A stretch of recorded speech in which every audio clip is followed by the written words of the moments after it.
در همایشه که در مجلسگاه ریاست وزارت کارهای داخلی در ولایت ختلون اوید به نتیجه برداری از فعالیت گروه‌های کاری که قبلا در دایره چوربینی ولایتی عملیات پروفیلاکتیکی مدنیت شهرداری بود، معاون رئیس ولایت ختلون، سردار ریاست وزارت کارهای داخلی در ولایت ختلون، معاونان رئیسان شهر و ناحیه‌های ولایت ختلون اوید به سمت اجتماعی و رابطه با جامعه، مدیران بخش‌های کار با زنان و عائله مقامات محلی حکومت دولتی، جوانان، فرهنگ، معارف، دین، تنظیم جشن و مراسم، راهبران ساختارهای حزبی، کارمندزنان مقامات حفظ حقوق و ساختارهای نظامی ولایت، مسئولین شعبه‌های وزارت کارهای داخلی در شهر و ناحیه‌های ولایت و هیئت گروه‌های کاری شهر و ناحیه‌ها اشتراک نمودند. در جمع گفته شد که در دایره عملیات پروفیلاکتیکی مدنیت شهرداری جهت تحکیم بخشیدن همکاری با اهالی در سمت بلند برداشتن معرفت حقوقی قشرهای گوناگون جامعه، ترغیب آداب شهرنشینی، وسعت دادن کارهای آبادانی و سازندگی،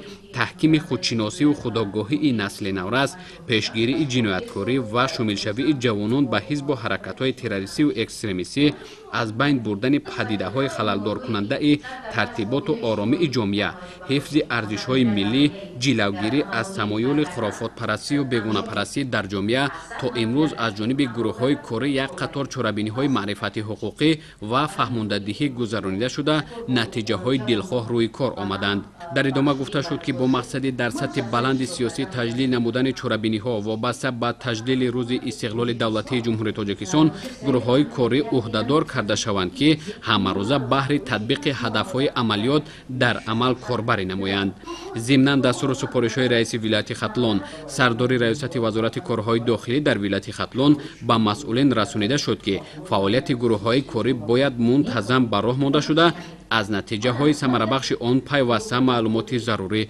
پیشنهاد نمایند. همچنین از مسئولان گروه ها تقاضا نمودند که ضمن پیشبرد کارهای فهماندهی در محل ها ضرورت تأمین طلبات قانون های ملی از جمله قانون جمهوری تاجیکستان درباره مسئولیت برای تعلیم و تربیت کودک و درباره تنظیم جشن و مراسم در جمهوری تاجیکستان همچنین صرفه‌کارانه استفاده بردن نیروی برق طلب کرده شود. در فراورد جمع قید شد که فعالیت همه‌روزه گروه‌های کاری در سمت‌های معین گردیده تحلیل و جنبه است و بهاگذاری کرده می‌شوند.